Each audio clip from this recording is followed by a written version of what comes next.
بسم الله الرحمن الرحيم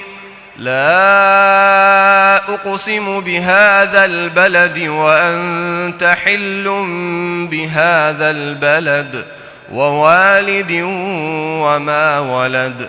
لقد خلقنا الإنسان في كبد أيحسب أن لن يقدر عليه أحد يقول أهلكت مالا لبدا أيحسب أن لم يره أحد ألم نجعل له عينين ولسانا وشفتين وهديناه النجدين فلاقتحم العقبة وما أدراك ما العقبة فك رقبة أو إطعام في يوم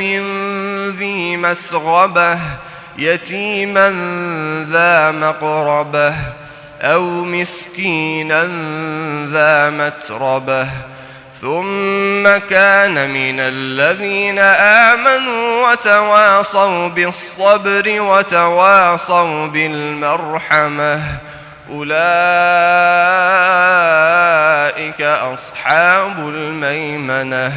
والذين كفروا بآياتنا هم أصحاب المشأمة عليهم نار مؤصدة